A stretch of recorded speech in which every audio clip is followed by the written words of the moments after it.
Hey guys, my name is Dr. James Young, and I'm a board certified psychiatrist. And today I want to talk about stress eating during holidays. Now, stress eating is something that we know, but why during the holidays? Well, during the holidays, as you may know, a lot of people do get stressed even more than usual. The reason is because, during the holidays, people are spending more money and so they may be in a financial strain, or they may have to face the in laws or have to go to those parties or meetings that they don't want to go where there's some difficult interpersonal dynamics. And so, as a psychiatrist, I see that all the time. People having social anxiety and they're getting stressed and they're getting emotionally unstable, and then that leads to stress eating. Okay, so during the holidays, that is more prone to happen. And so, I just want to talk about some of the neuroscientific information that is available for us to learn about, so that we can actually better prepare ourselves during these holidays.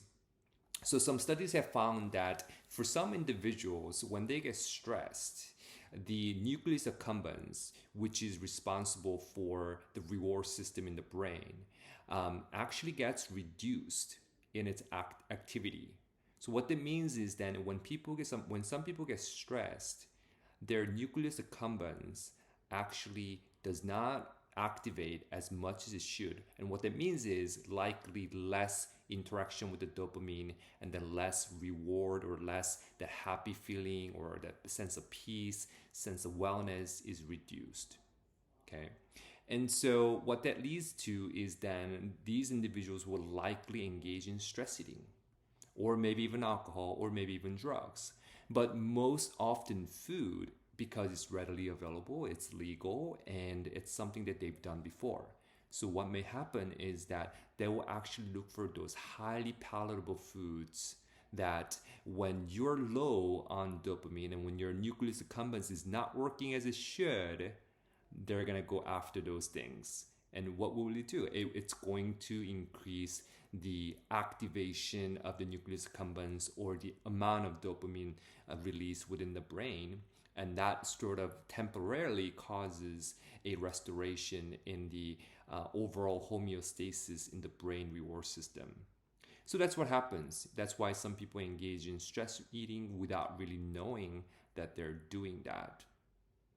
So I just want to talk about a few things that you can actually do to avoid that or to combat that. Okay.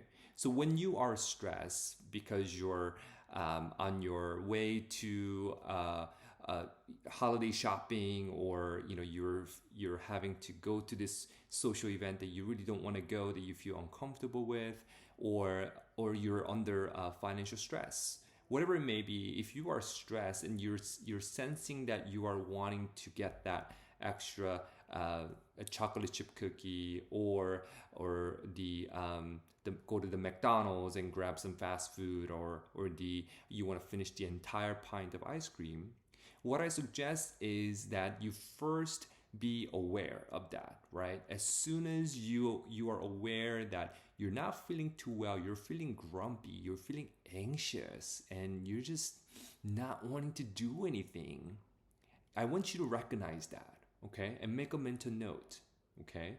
And then next, I want you to validate that feeling. I want you to say to yourself, hey, yeah, I'm not really feeling too well right now. Yeah, I really don't want to go there, and I am really feeling like I just want to go home. Or hey, yeah, I'm just feeling kind of down right now. I feel sad. I don't feel like myself right now. So that validation, what it does is that it actually helps to reassure and to calm down the emotional brain. And often what happens in stress eating is that the emotional brain is just way too active, and that ends up suppressing the cognitive brain, which is the prefrontal cortex, sitting right on your in your forehead area. Okay, so the validation will help to reduce the hyperactivity of the emotional brain, right? And then the next, what you want to do is you want to ask some non-judgmental questions. You want to ask, hey, do you really have to eat the entire pint of ice cream that's in your refrigerator right now? Hey, do you really have to eat the entire roll of Oreos? hey, do you really need to actually go get McDonald's right now? Just ask some simple non-judgmental questions. Don't be hard on yourself because that's just not going to go well. And then suggest some alternatives, such as, hey, how about we get some fresh fruits instead? Or hey, how about you actually listen to some music, or call your friend, or call your significant other, or hey, how about you just watch some things on YouTube that's going to make you feel a little bit better, right? So if you can actually avoid jumping right into the pattern of stress eating when you are feeling low, right? When your nucleus accumbens is just reduced in its activity, if you can just get over that moment by calming down your emotional brain and actually encouraging your cognitive brain to do its job, for the most part, most people, including you, will be able to actually overcome the stress eating. Okay. And what you want to do next is that, once you kind of get the hang of this, and the rhythm of validating, first of all, having insight, and then validating yourself of the negative emotions that you're currently feeling, and then asking those non-judgmental questions, suggesting the alternative, then repeat doing that, right? Because our brain is what we call neuroplastic. What that means is that our brain is actually able to create new pathways, and new habits, no matter how old you are. So it kind of stays young for the rest of your life. So therefore, the more and more you do it, just like learning an instrument, just like forming a new habit, the more and more you do it, the stronger it will get, the easier it becomes the next time you try to do the whole steps. Okay, so I want you to try that during this holiday season.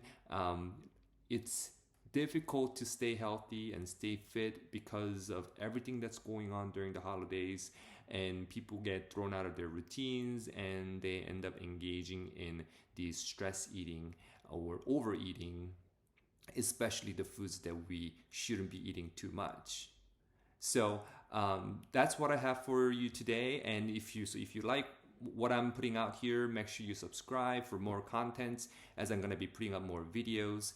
And so until next time, I will see you again. This is Dr. James Young.